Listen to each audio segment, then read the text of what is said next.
Dr. Solis, do you want to give a welcome to the college? Go ahead and start. You're good? All right. Well, I want to thank South Texas College President, Dr. Julio Salinas, for attending tonight's forum. Thank you. I want to thank our sponsors for making all our events possible. With a special thanks tonight to South Texas College for being a sponsor host by providing this beautiful venue and technical support for tonight's forum. Our diamond sponsors are Clark Chevrolet, DHR Health, Rio Bank, Rhodes Enterprises, and Sam Garcia Architect. Our gold sponsors are L&F Distributors and Valley Land Title. Our silver sponsors are Frost Bank and Texas Regional Bank. IBC is a friend of Futuro RGV, and our in-kind sponsors are the Casa de Palmas Hotel by Wyndham, Copy Zone, CSL Productions, KC Advertising Specialties, and South Texas College. As president of Futuro RGV, I'm proud of the efforts of our board for organizing these events. I want to recognize our vice president, Kenneth Matty, who's in attendance tonight. He might be out at the registration table. Thank you, Kenneth. Our treasurer and parliamentarian, Laura McLeish. Our secretary, Albert Morales, who's our timekeeper tonight as well. Thank you, Albert. Our president-elect, Alex Garrido, who may be at the registration table as well as other board members, Antonio Alvarez and Davis Rankin. Thank you for all that you do. Let me explain the rules for tonight's forum. The debate will be 90 minutes in length. The candidate's seating format, order of opening statements, and order of closing statements were determined by ballot order. The moderator will be the only person allowed to ask questions. Each candidate will have 2 minutes to make an opening statement. The moderator will ask pre-prepared questions, which were prepared by the Futuro RGV event committee members. Some questions may have been submitted by the public prior to the event. The candidates were not given the questions ahead of time. Until I handed them to the moderator, I was the only person who knew what questions were going to be asked tonight. The candidates will have 1.5 minutes to answer the moderator's questions, 1.5 minutes for rebuttal if another candidate mentions them by name, and 30 seconds for follow-ups for clarification only. Every candidate will be given the opportunity to answer each question. The candidate will not be permitted to ask questions of each other. The moderator will switch the order in which the candidates receive the questions. The moderator will seek to enforce timing agreements and ensure a civilized discussion. Finally, each candidate will have 2 minutes for closing statements. So the candidates for tonight's Texas House District 41 Democratic Primary Forum are in ballot order: Mr. Victor Haddad, Mr. Julio Salinas, and Mr. Eric Holguin. The moderator for tonight's forum is reporter and weekend news anchor from KRGB Channel 5, Sarah Haddad. Sarah, you have the floor. Thank you, Mr. Murray.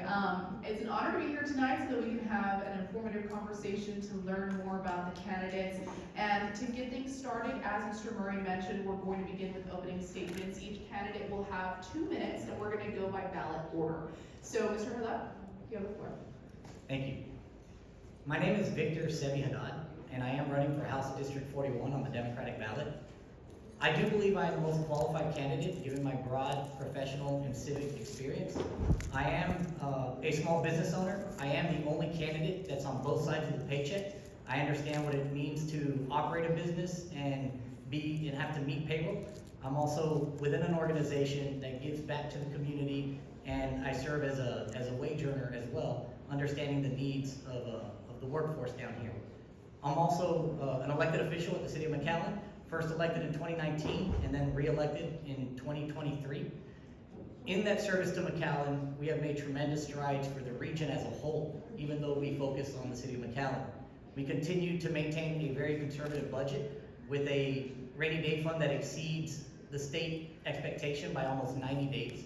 And we do that while still making aggressive investments in infrastructure, drainage, quality of life, and other measures. Even being here at STC, I want to thank the students that have come out. McAllen has been one of the strongest partners of STC. During my tenure, we have funded programs that benefit the nursing program, help get that off the ground, fill the workforce for the healthcare industry that is so much in need down here.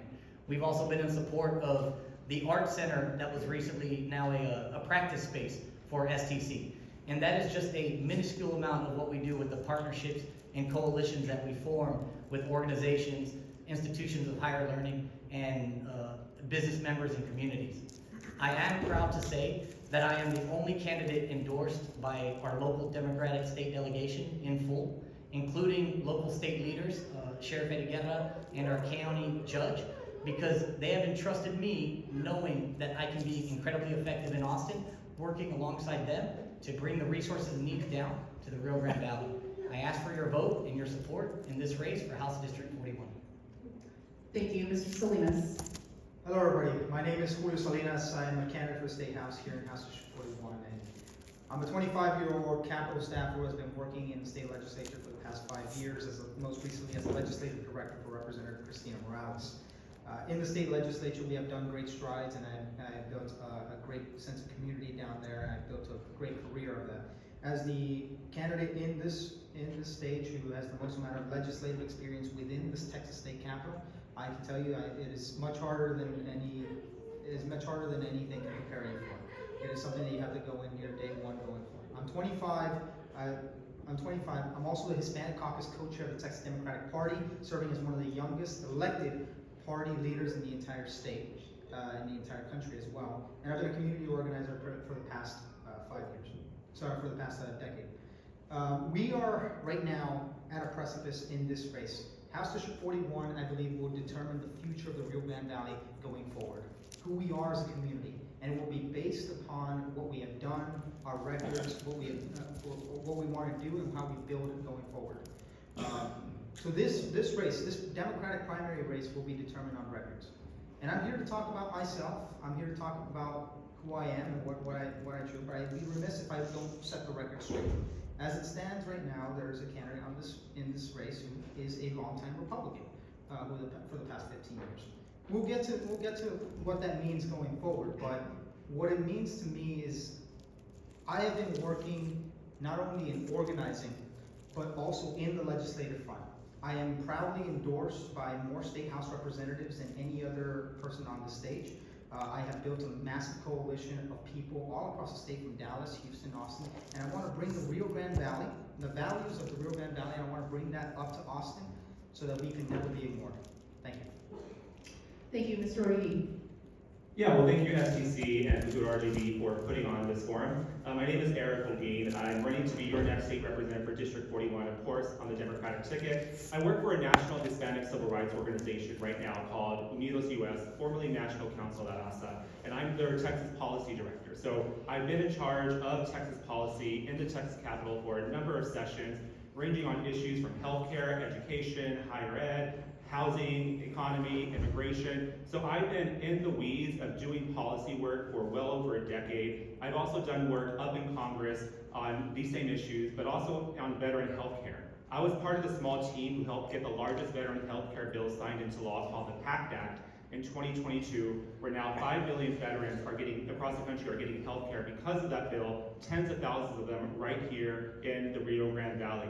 And so I'm running because we need someone who's going to look out for our working class community, someone who's going to actually fight for our community and speak up whenever wrong is being done. Right now, we see attacks happening from the Trump administration coming into our communities, affecting both citizens and non-citizens as well. We see Greg Abbott capitulating to Trump. We see Greg Abbott using state agencies as immigration enforcement offices to get as many people deported out of our community. And so I'm ready to make a difference. I come from a working class background. My dad just retired from being a teacher at La Jolla High School. My mother just retired from being a nurse over at DHR. And so the values I'm bringing are the values that we have here in the Valley. We look at the Valley where the median income is about $54,000 for a family of 4. That is very working class, and we have to do a lot to bring up those wages. And so I'm coming into this with practical experience, helping get numerous bills, both in the legislature and up in Congress, signed into law, and ready to make a difference and fight for you. You're going to hear a lot tonight about endorsements and who supports me. I have been focused on listening and talking to the people. I've been focused on people like Ms. Sines in Edinburgh, who when I showed up to her door, she started crying because she was suffering from food insecurity because her SNAP benefits had been cut. That's the support and the work that I've been doing. I don't care about who the powerful people are endorsing. I care about what you all think and listening to what you all have to say so I can make a difference for you up in the Texas Capitol. Thank you. Thank you, Mr. Holguin. Moving now on to our question section. Just a reminder, we all are going to have 1 minute and 30 seconds to answer the questions. So, Mr. Haddad, we'll start with you for this first question. What would be your #1 priority if elected? Yeah, right. Yes.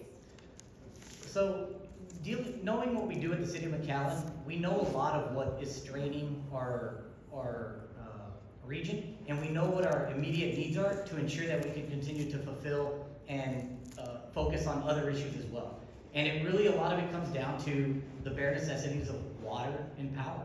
Those are critical items that need to be addressed at the state level.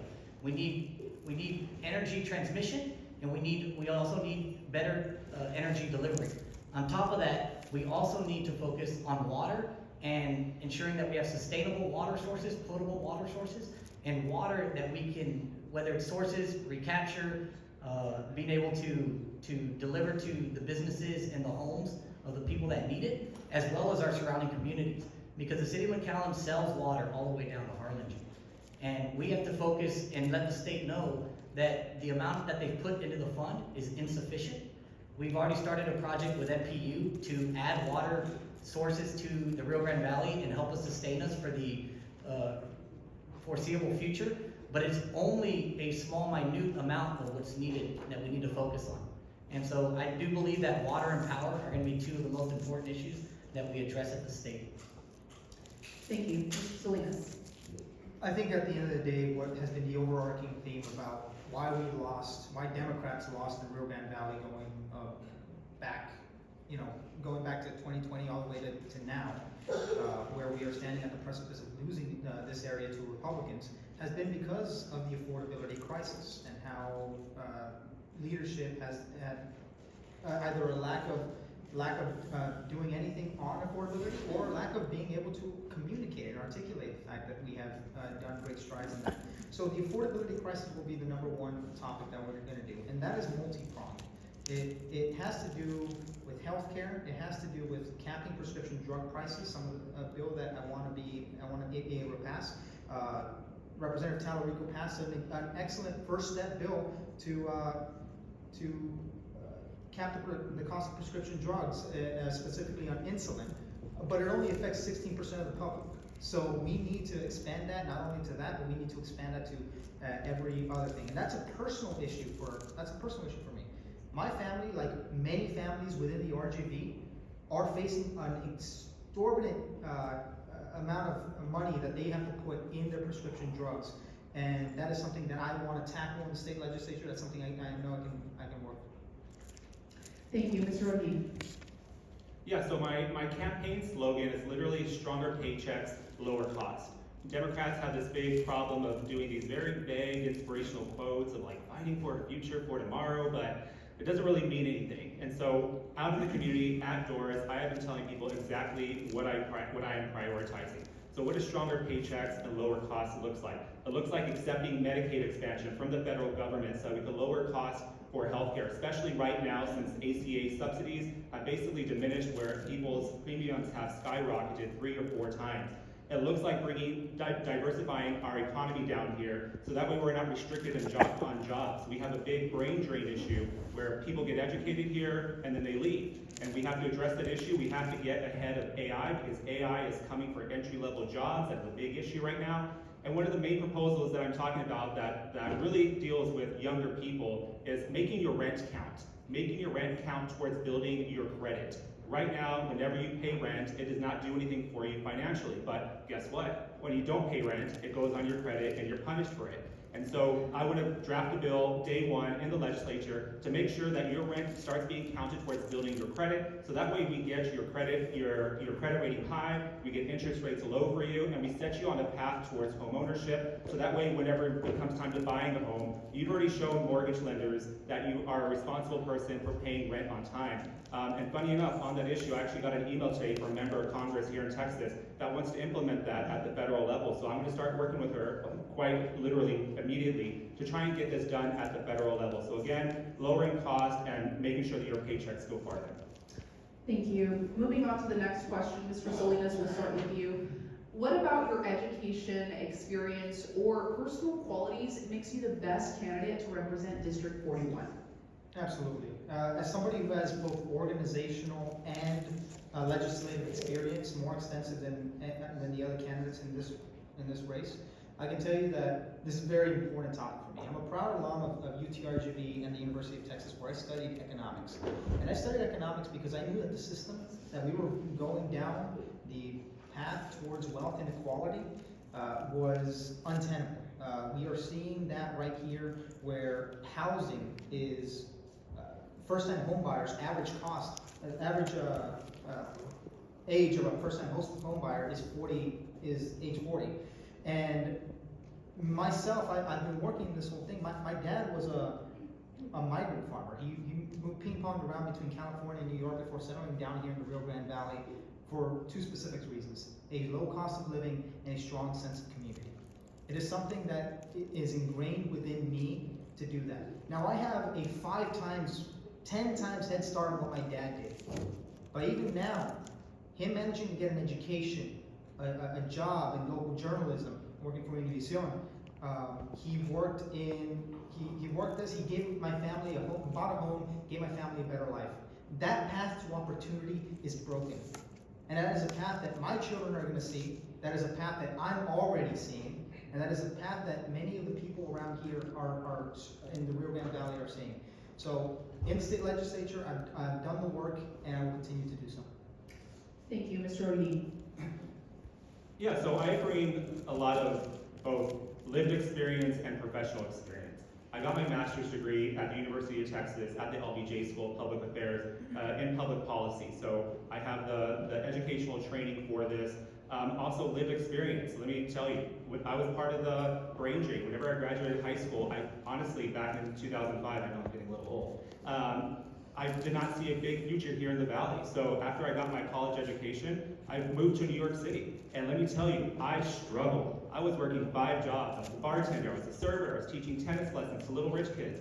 I was doing everything possible to make sure I could put food on the table because I was determined to not be one of those failures in New York City that comes and doesn't make it. And I did make it. I worked my way up through city government and worked for a member of Congress. And after I gained that experience, New York City politics, where it is very cutthroat, and I was spent time at churches, business improvement district meetings, tenant association meetings, learning what organizing looks like, learning what unions look like, learning the foundations of public policy. I brought that back to Texas and have been involved in Texas for a number of years, and that has led me to getting the largest veteran healthcare bill signed into law. And also, I just want to point out, I have been a Democrat my whole life. I have been voting Democrat every single year since 2006, whenever I was my first time being eligible to vote. One of my opponents up here, Mr. Haddad, cannot say that. He just started voting Democrat in 2024 because the seat opened up and it's a Democratic district, so let's be honest there. But I come into this ready to fight for you. Mr. Haddad, we didn't mention you by name. Would you like 1 minute for a rebuttal? Sure. It's no secret. Voting records are public. I have a blended voting history. I've also voted Democrat. And I can tell you, in the city of McAllen, we represent all.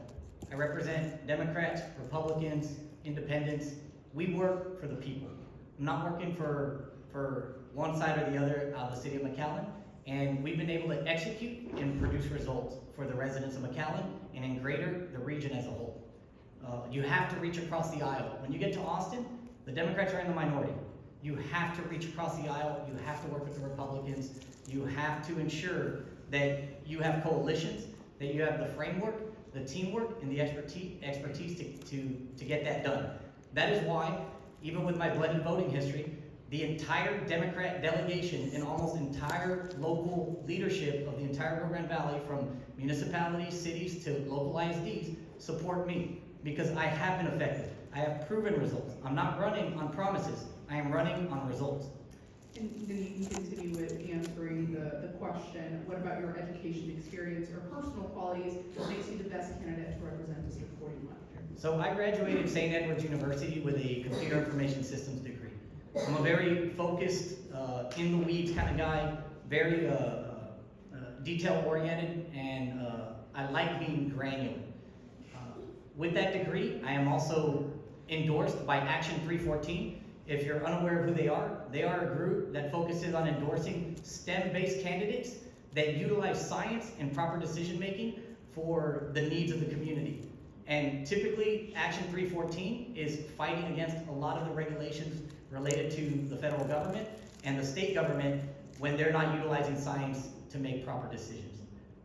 Being in city government and being a 20-year banker and being a small business owner, I'm proud to say I'm a jack of all trades and sort of master of none. But I have worked with everyone throughout the community, every type of industry, every type of business owner, every type of constituent. I am on the streets, I have always remained accessible, and I have been with the people, and I have been with the companies, and my time serving on the McAllen Economic Development Corporation, my time on the Foreign Trade Zone, there's a reason my elected body at McAllen made me president of TML Region 12. There's a reason I was selected to be a director at TML at the state level. And that is because we execute and we get things done. We produce results for the region, and that's what it's about, is ensuring that we bring the resources and needs down to the Rio Grande Valley. Moving on to the next question. This next set of questions is going to focus on education. Mr. Holguin, we'll start with you for this one. Public schools in District 41 face teacher shortages, high turnover, and growing student needs. What specific legislation would you support to improve teacher retention without diverting funds from private school vouchers, or to private school vouchers, excuse me? Can you say that second part again? Yes, so what specific legislation would you support to improve teacher retention without diverting funds to private school vouchers?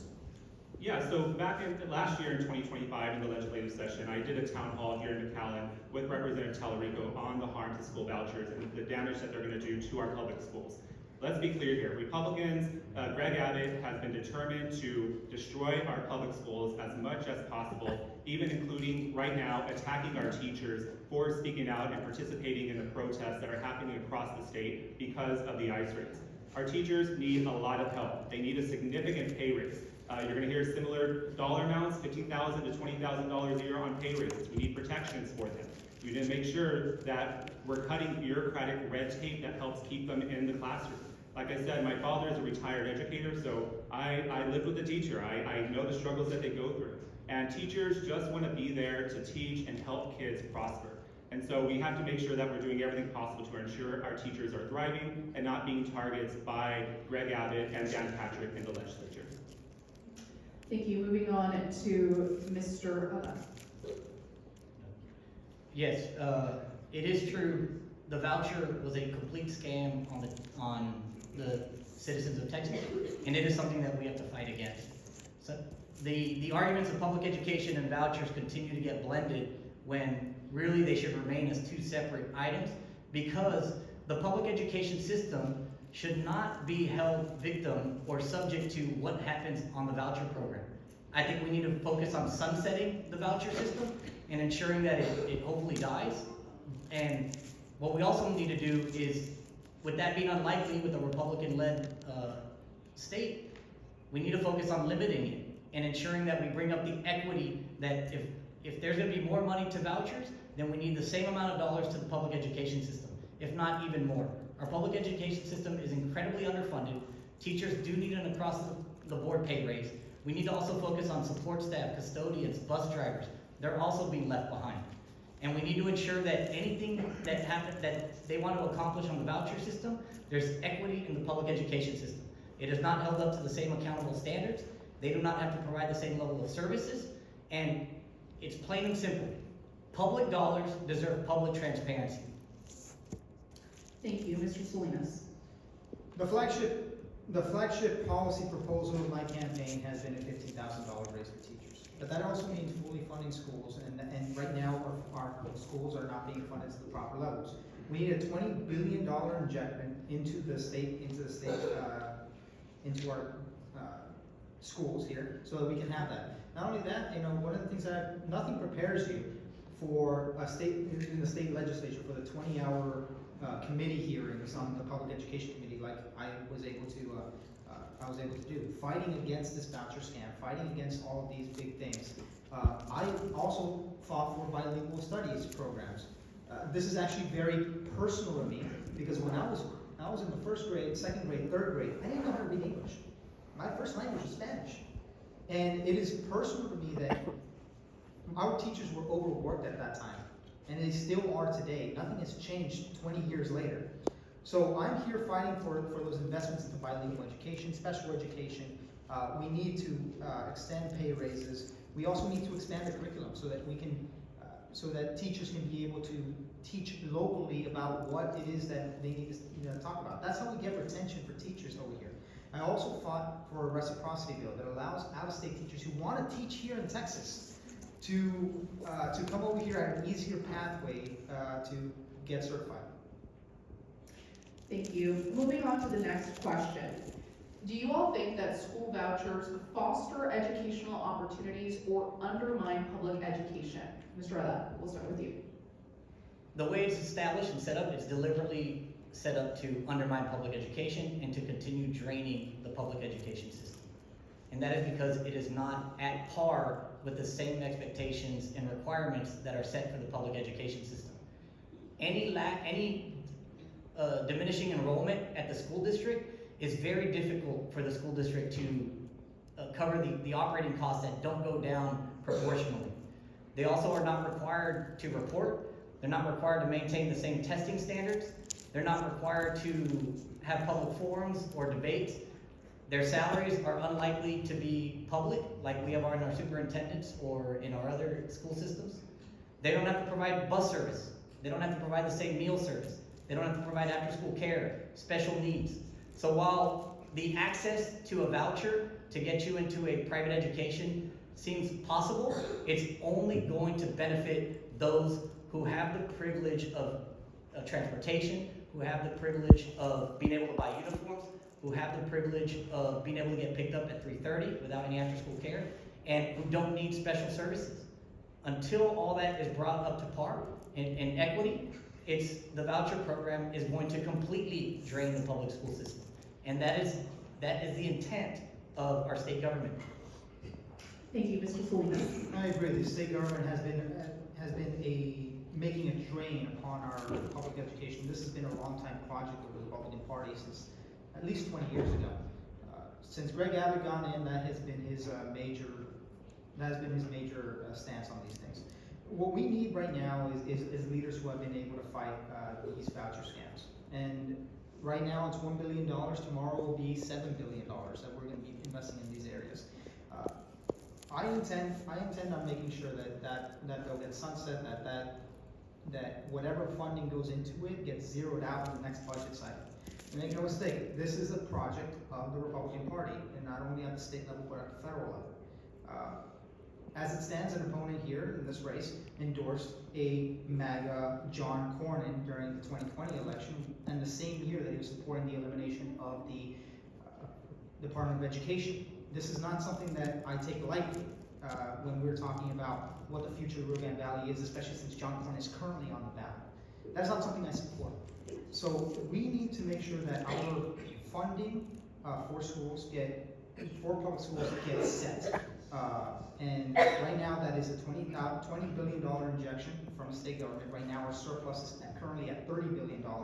We have the money to do so, and we need to do it fast. Thank you. Mr. Holguin. Just for clarification, I was not the person that supported John Cornyn, so just put that out there. So I've been intimately involved with fighting the school voucher scam for a number of years. Aside from the town hall that I held with Representative Talarico, in 2023, I held a legislative briefing with almost 100 Texas legislative offices, members, and their staff to educate them on the harms of school vouchers. I brought in Save Our Schools Arizona and the Florida Policy Institute because both Arizona and Florida have some pretty bad voucher programs. Arizona being the worst, to where the state is essentially starting to go bankrupt because of that bill. Right now in Texas, they're starting to release the numbers on who's actually applying for these school voucher bills. And 95% of the people applying for this school voucher scam are people who are already enrolled in private schools. So we're seeing essentially people who could afford private schools, they're getting a $10,000 cute little discount to the private education, and we're gonna start seeing private schools start to raise their tuition to get that $10,000 extra. If we're not able to sunset that bill, which I promise to fight for as well, we need to put some severe guardrails around it. If you're getting public taxpayer dollars, you need to be held to the same accountability standards as public schools. Financial transparency, testing transparency. Right now, public schools private schools do not have to show the state their testing scores or their financial scores. So we have a lot to do. Did I run out of time? Oh, okay, stop. All right, thanks. He did address me, and Holguin made it clear it wasn't about him, so. Okay, 1 minute rebuttal. So I think he's referencing probably a campaign contribution my father had made to John Cornyn. We have the exact same name. No one up here endorsed John Cornyn. But I will say this, John Cornyn, historically, at different times and for various measures, especially healthcare, has driven millions of dollars of resources and helped this area tremendously in certain regards. I have no problem giving credit where credit is due when legislators, congressmen, or senators do the right thing or bring resources to the valley. And I will happily criticize them on positions they have today, or positions they take, or what they might be if they're taking positions today that harm our region. No problem to either criticize or support, but if you're gonna go to Austin and stand in a corner alone and yell at the other side, you are going to accomplish nothing. Clarification? Okay, 30 seconds clarification. As a clarification, this was not your argument in our first Futuro RGV debate that we had. You clearly just tried to downplay it. This was not something you denied. And I just invite the people just to look it up. If it's not the case, well then I'm wrong. Look it up. Sebi Haddad, John Cornyn, endorsements. If you like. Okay, moving forward on to the next question. This set of questions focuses on healthcare and public health. Mr. Salinas, we're going to start with you with this next question. District 41 has high rates of diabetes, obesity, and limited access to specialists. So what concrete steps would you take at the state level to improve healthcare access in the RGV? As mentioned before, capping prescription drug prices is the first step here. The first step from Representative Talarico's bill that capped prescription drug prices for insulin only affects 16% of the population. And we need to expand that to be universal in that regard. I also want to expand it to several other prescription drug prices, including EpiPens, by the way, which is a massive drain on those who have allergies here. Right now, in this state where we are facing the highest woman mortality rate, we need to focus on preventative health care. For every dollar spent on preventative health care, we get a little bit under 10 back in costs that would be incurred later on. So my focus will be to talk about nutrition programs. It will be talking about preventative health care, especially with breast cancer screenings all across the area. I want to make a big difference in that regard. I want to expand Medicaid. Medicaid expansion is something that we need to do right now, at a time and at a place. The Republicans have tried to repeal the Affordable Care Act 70 times since 2010. That is a massive travesty that we need to fight against every single time. And if we have the free money right now coming in from the federal government, we need to take it, because we need it. In this time, when we are the most underinsured state in the entire country, that's what we need. And we need leaders to do so, to stand up that way. Thank you, Mr. O'Gee. Can you repeat the question, sir? Absolutely. District 41 has high rates of diabetes, obesity, and limited access to specialists. So what concrete steps would you take at the state level to improve healthcare access in the RGV? Yeah, so there's a lot that we could do at the state level. Right now, through my work, Unidos US, we put out a report basically saying, not basically saying, straight up saying, how for almost 20 years in a row, since most of y'all were born or little children, Texas has been the #1 state in the country for having the most uninsured children in America by double percentage points. This is a healthcare crisis that is happening in front of our eyes that I'm sure people in here may have experienced directly themselves. So what are we gonna do about it? We're gonna accept the Medicaid funding, that's $11 billion a year that the federal government has been trying to give the state of Texas since 2013 essentially, so that we could put more people on Medicaid, get people on Medicaid. These are people who make too much to qualify for Medicaid, but don't make enough to get their own private insurance. Also, when it comes to applying for Medicaid or healthcare assistance, there is so much bureaucratic red tape BS that Greg Abbott and Dan Patrick put in front of everyone, where parents have to constantly keep renewing paperwork. If they move, they have to do all these changes of addresses. This also ties into SNAP, which brings in the nutrition aspect. So we're making it the state makes it very, very difficult to have health insurance and food security. And this is a matter of priorities. Texas prides itself on being 8th in the world of having the largest GDP, rivaling other countries. We have the money. Why are we not investing that into our communities, into our people, into our children, to make sure that they have the actual health care that they deserve? Thank you. Mr. Haddad. Texas government for sure needs to tap into federal resources and expand Medicaid. They're leaving a lot of money on the table, and they've left it on the table for years. We need to ensure that we control cost of prescriptions. All that is needed, but we also need to make sure that we've got the workforce and the specialists down in the region that are needed to take care of these patients. That is why you need to work with private employers like DHR, South Texas Health System, Valley Baptist, Regional Hospital, UTRGV's medical school. You need to work with them because they are the ones that are recruiting the specialists, the doctors, the nurses. They're the ones that are employing them. And we've got to work with them. I think one of the hospitals alone onboarded 70 new physicians and specialists just in this last few months. And that is hugely impactful for the area. But now we've got to ensure that people have access to those services, can visit these clinics, the wait times are lessened. And you have to do that by also supporting the staffing needs of nurses, RNs, CRNAs, in those fields. That is why at McAllen we have supported the program with STC. That is why we supported the nursing program at UTRGV to ensure that the support staff and ancillary staff needed to provide these services is available to the region. If you don't have the specialists, the doctors, and the nurses, you're not going to be able to take care of the patient's needs. Thank you. This next question, Mr. Holguin, will start with you. Do you support expanding Medicaid in Texas? Why or why not? And how does that decision affect families in District 41? Yeah, well, I guess in my previous answer didn't clarify it. Let me say it again. Yes, I support expanding Medicaid here in Texas.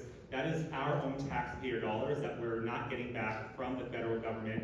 That again, we could be helping get more people on insurance rolls. A lot of people right now, when it comes to the Medicaid expansion conversation, you're going to hear people say, "Oh, it doesn't affect me. I don't have Medicaid. I don't have CHIP." Well, whether you are on Medicaid, CHIP, or not, it affects everyone because people who do not have healthcare insurance, they wait until their problems get so bad that they have to go to an emergency room and seek care there. Well, hospitals, we love them, they're great, but they're not going to absorb all this cost. That cost is going to be passed on to everyone else through higher insurance rates, higher service costs. And so it is in our economic benefit to make sure, and moral benefit to make sure that people are on Medicaid and have health insurance. There's talk about Medicare for all, that's a federal issue, but here at the state, what we can do is expand Medicaid to get more people on rolls and cut down on the bureaucracy that comes with applying for Medicaid to ensure people are able to maintain their coverage. Thank you, Mr. Haddad. I fully support expanding Medicaid. I think you mentioned that in the answer before. Expanding Medicaid will help provide medical services and needs for the people who most need it in our community. It's a disservice that the state government has not done that yet, especially that all they have to do is say yes. There's nothing else to figure out. Every other state that has expanded Medicaid has benefited, and provided a tremendous amount of expanded service to their citizens and residents. This affects the people in our community most in need, and it is incumbent upon the state government to expand Medicaid and focusing on the needs of the people who don't have accessible or affordable health care. Leaving them out of the system and uninsured is simply unacceptable, and I think immoral as well. Thank you, Mr. Salinas. Yes, we need to pass the expansion of Medicaid expansion here in the Rio Grande Valley and in Texas as a whole. We're leaving on our funds. Specifically, what I'm trying to do is that's just the start of it. Preventative health care is something that we already talked about, something that we really need to make a big difference on. The Affordable Care Act is something that needs to be defended. It's something that needs to be expanded upon at a federal level. Something that I will not only work with federal legislators to do with. I will actually, try to pressure them to expand it. I am in favor of a Medicare for All system, but at a time and at a place where since 2010, the Republicans have been trying to repeal the Affordable Care Act 70 times. The question is, where are we going to stand on those, and where have we stood before? So that's all I can say on that. Preventative health care is going to be something that is going to be my top priority now. Thank you. Moving on to the next set of questions. These specifically focus on the economy, jobs, and cost of living. So, Mr. Haddad, we'll start with you for this one. The cost of living continues to climb. How do you plan to tackle this issue to help families here in the Valley? So this is a big reason why I'm running. District 41 is the urban epicenter of Hidalgo County. It contains no rural. It contains primarily all the businesses and universities and industry that impacts the entire region. The entire workforce is primarily concentrated in District 41. As a small business owner and as a 20-year banker, this is really my forte. This is where I excel. That is why I've sat on the McAllen Economic Development Corporation and the Foreign Trade Zone, as well as on TML, because we have continued to drive industry to the region that creates sustainable jobs. We have created and brought in thousands of jobs that pay higher wages, almost 2 times the average of the regional area. On top of that, we're driving capital investment to the area for economic growth. That provides work for our contractors, that provides work for tradesmen, that provides work for ancillary industries like concrete and steel and the suppliers. And so we need to ensure that we continue to strengthen our local economy, but we've got to do that by driving investment to the area from the private sector, but ensure that from a government standpoint, we keep costs low. And that is what we did in McAllen. We reduced the property tax 4 years in a row, the property tax rate. We also have one of the lowest water and sewer rates in the entire city because we always focus on, even though our economy is growing and the region's growing, on ensuring that the people on fixed income or who are most affected have the least impact as possible. Thank you, Mr. Salinas. You see, I won't be here with, I have a much less cheerier tone on what is going on here in the Rio Grande Valley. We have one of the largest poverty rates in the entire country. In the entire country, we have the lowest poverty rates, highest. Our jobs and growth, it's great, it's caused us to grow, but it's caused us to grow at a very unequal and unsteady pace for people. What I have to do and what my priorities are in the state legislature is to make sure that the people are taken care of first. And right now, our economic model, our economic way of doing things right now is not working. If you believe that things are going well, I'm not your candidate.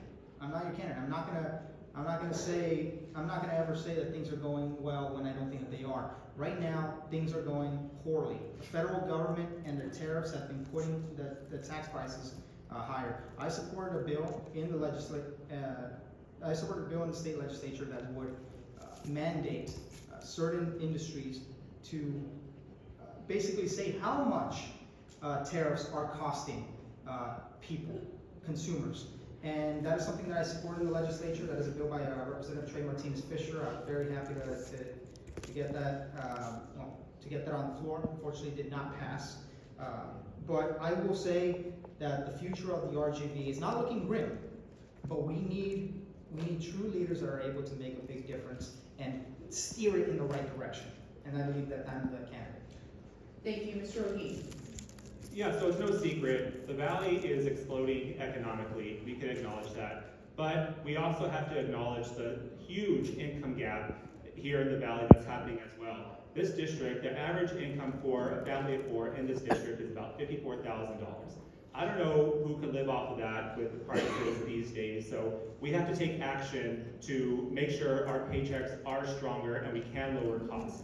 What does that look like? One, we need to raise the minimum wage. The minimum wage has been $7.25 since I was in college back in 2006, and get people higher wages. That's one big issue. The other one, when it comes to pricing, what we're seeing right now across the country, here in the state and a lot of our stores, is called dynamic pricing. Basically, where AI is deciding prices in real time based off of how much you're worth, how much you make, what time of day. We have to regulate pricing that's happening here in Texas to ensure that dynamic AI pricing is not being determined on how much we pay for a loaf of bread or how much milk we get or how much gas we get. There's a lot that can be done to lower prices here. We just have to have the spine to be able to go in and actually regulate a lot of the industry that's putting a lot of weight on us, because if we look at the profits that a lot of the corporations are making in this country, it is beyond ridiculous, and none of that is coming down to any of us in the terms of wages and benefits.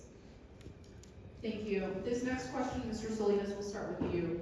How will you attract higher paying jobs in the RGV while also ensuring it's not just outside companies that benefit? Absolutely. That's a great question. The answer to that question is multi-pronged. One of the biggest projects that I've worked on in the state legislature during the transportation, when I was working in the transportation committee specifically, is the high-speed rail program that could possibly be coming down here to the Rio Grande Valley. I want to connect Laredo all the way to Brownsville and then Mission, San Antonio, and Monterey. We can actually do this. We can bring in the investments down here to make this economy explode unlike we have ever seen it before. Connecting the Rio Grande Valley to the rest of the state will cause an economic boom even before the first spike is driven into the ground. It will create something like that. I also agree that we need to go into renewable resources. One of the biggest bills that I will be supporting in the state legislature, continuing on the legacy of Representative Bobby Guerra, is to bring in the geothermal energy initiative down here to the Rio Grande Valley. We have a hot spring here. We can bring jobs and infrastructure and green energy to the Rio Grande Valley. We can power the entire valley and export power. That includes investments into solar and wind. And that's something that I'm going to be working for in the state legislature. That's something that I think will bring a lot of investments and jobs all over the place, specifically here. Good union-paying jobs as well. That is going to be my intent.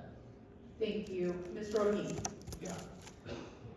So we have to diversify our economy. We have to bring in more sectors, not just the sectors we have now. We have to get ahead of AI, because AI is starting to eat up a lot of entry-level jobs that a lot of students just like yourself are trying to get into. We cannot be overtaken by that. Again, we have a huge opportunity to get clean energy jobs here. For those that work in oil and gas, a lot of those skill sets and trades are actually transferable over to green energy jobs. And so whenever we talk about jobs of tomorrow when it comes to green energy, we need to stop talking about them as if they're tomorrow. They're actually here right now, and we need to be preparing our workforce for them. We also need to ensure that we're training our students to have careers, that people who are going into vocational careers, that they have sustaining careers once they hit 45, 50 years old, because we need to teach leadership skills, communication skills, interpersonal skills, executive skills. We need to develop a student as a whole so that way their economic prospects last beyond 15, 20 years. It goes up until adulthood and senior citizens as well. Hopefully you don't have to be working with your senior citizens. But we have a lot to do, and I think we kind of agree on getting the economy going here so that good jobs come. Thank you, Mr. Haddad.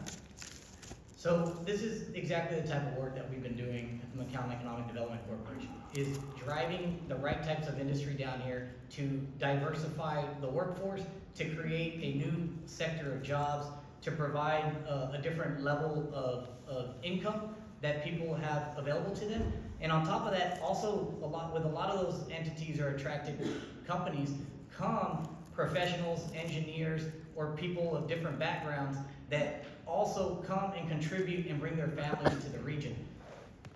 Doing that is one of the things that we should always focus on as a region, but I think the question was a little more tailored to how do we keep the dollars with the local workforce and ensure it doesn't just go to corporations, correct? Right, so ensuring that residents here are benefiting, not just outside companies benefiting. That's right. And so whenever we ever did a 380 agreement, which is basically an incentive agreement, it was an earn to receive. We never wrote out a check to a company unless that money had already been earned and put into the coffers. And we had job requirements, wage requirements that were set above the standard of living that we have here in the Valley to elevate the jobs across that sector. We've also established a tremendous amount of programs that support small business and provide them incentives to beautify their storefront, to be able to generate more clientele, to be able to do marketing, because we want to also support the local small business. That is really I think the culture of our city is a lot of the small business and the local small business owners that keep this economy thriving. Moving on to the next set of questions. These specifically focus on infrastructure, housing, and the environment. Mr. Holguin, we'll start with you for this one. Other than hoping for a tropical system to fill our reservoirs, what can you and the Texas legislature do to resolve the RGV's water scarcity problem? Yeah, so water is a huge problem right now. It's going to become an even bigger problem in the future. There's a lot of talk of saying Mexico needs to give us the water from the 1944 treaty. Mexico doesn't have that water. And so we have to be realistic about how we're going to move forward. A lot of the groundwater that the state has historically relied on is just not existent anymore. So we're losing cheap water. That is one of the big issues right now. And so one of the alternatives that has been circulating out there and starting to develop here in South Texas is desalination plants. This is basically where you bring ocean water, cleanse it, get all the brine and everything out, and then you have water. The thing with that is we have to make sure if we're going to be implementing desalination plants that we're doing it from an environmentally friendly perspective. You know, up in the Corpus area, there's a big fight to get a water desal plant done. The big issue is industry wants to put that brine into the bay, which will hurt the estuaries and ecosystems there. Any brine that we're going to be taking out of this water needs to be dumped all the way back into the Gulf. And taxpayers should not be solely on the line for these projects. We need to make sure that industry is doing their fair share of funding these projects, because they're the ones that do not get calls to shut down their water whenever there's water restrictions. They're the ones that use a huge amount of water, so they should be the ones paying for these plants to ensure that everyone's benefiting from water that's needed. So it's that, in the legislature, there's a Texas Water Development Board where a lot of funding went into, that allows states and counties to pull funding from to develop projects, but water is future. Thank you. Mr. Haddad. Yes, as I mentioned at the start, water is going to be one of the biggest issues. And at the city of McAllen, we have already approved a $185 million project to specifically bring in groundwater, but it still has an element of desalination that has to take into account. And we did that with about 5 different agencies to fund that to benefit South Texas. We're already working on generating new water sources, but we also have to focus on water retention and saving some of the water that we have in our canals. I'm going to commend Chuy Hinojosa for getting money recently for lining of the open canals that we have. That is going to help against some of the seepage and lossage that we have and help preserve some of the water that we already have. The other thing that we're not doing very well is water recapture. There are communities that we can learn from that are fully sustainable on water recapture alone. Mexico doesn't have water because they have recaptured it all in the northern part where they maintain their agricultural fields. In the last 10, 15 years, they went from having 2 or 3 reservoirs to 40 or 50. It's tremendous. We have not been able to do that ourselves. So we have to focus on water recapture, water retention, as well as new and available water sources, which the city of McAllen, we have already started to do. Thank you, Mr. Salinas. Water is life, and this is something that I have talked about extensively on the campaign trail and was talked about extensively here on the stage. So I won't repeat too much about what was said, mostly ditto. Yes, we need to line the canals, we need to make sure that, we can get some, the canals, so we can have that. A lot of it goes through seepage and evaporation. I think the desalination plant, as it stands currently, is a little bit more expensive than we want it to be, when we're looking at what we try to do. So we're trying to get, in the state legislature, I know that we're trying to get a lot of investments from the Japanese and how they have been doing desalination plants, that at a much cheaper, lower cost rate, than the ones that we are implementing here in the United States. So that is something that we really need to do. That's something that I've been talking about in my socials, Julio for RGV, FORGV. Feel free to take a look at that. But water is going to be one of the biggest crises going forward. It is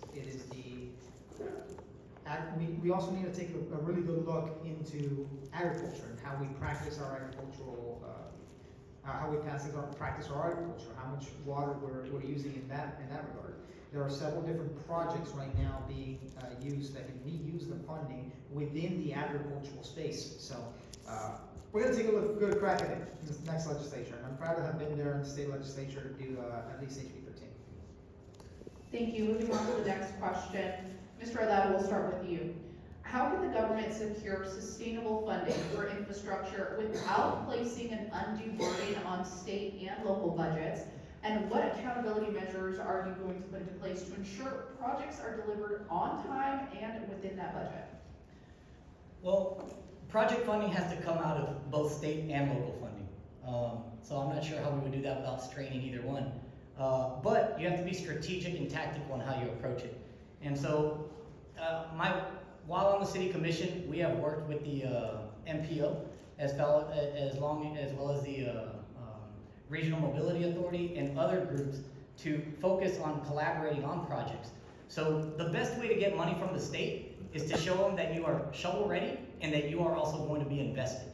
And that is the best way to kickstart and greenlight projects, especially with TxDOT, who manages a lot of large-scale infrastructure and mobility projects.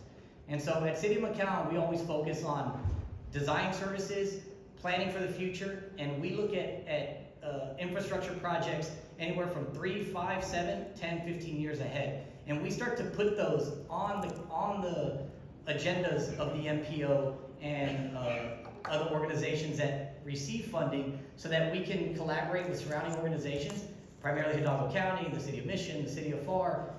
The best way to get large-scale infrastructure projects is to do it together and to plan accordingly and to show the state that you're already willing to invest with them, and they will greenlight it. Thank you, Mr. Salinas. As it stands, where we stand here, I'm the only candidate in this race who has worked in the budget, specifically in the Transportation Committee. No other candidate in this race can tout the amount of successes that I've had in the Transportation Committee getting funds to Texas. $230 million in grade cross separation, something that we very highly negotiated in the budget, that I was involved in budget discussions with. This was something that was incredibly important for the future of the Rio Grande Valley, and I think it was something that was very incredibly important for the rail safety going forward, setting up the infrastructure for a new future.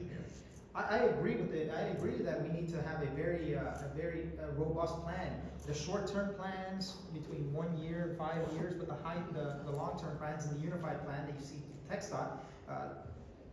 through TxDOT, and that in 20 years. All this to say is that one of the biggest ways that we can get investments is absolutely right. It's also trying to get grants from the federal government. It's negotiating the amount of funds that we need to make so that the federal government can give us the funds that they already promised to us.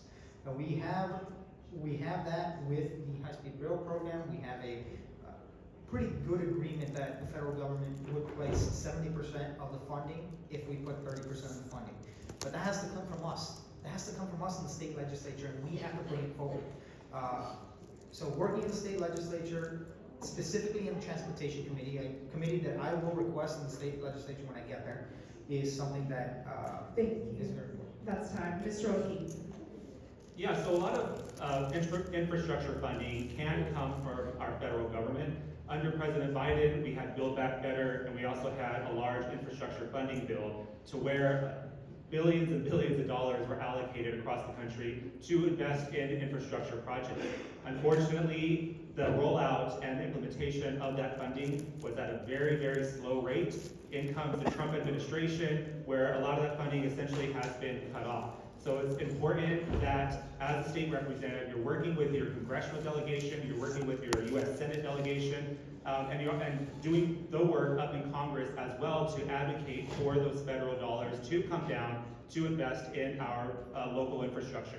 You also work with the Army Corps of Engineers up in the federal government as well to build important programs. And so there's a lot of mechanisms at the federal government that can be done, but of course at the state level, without applying too much pressure on our budgets, we have to be smart about our dollars and make sure that we're prioritizing our community here in the Valley, because the Valley has become an economic engine of trade and growth, and we have to make sure that people are paying attention to what we're doing down here and invest in us.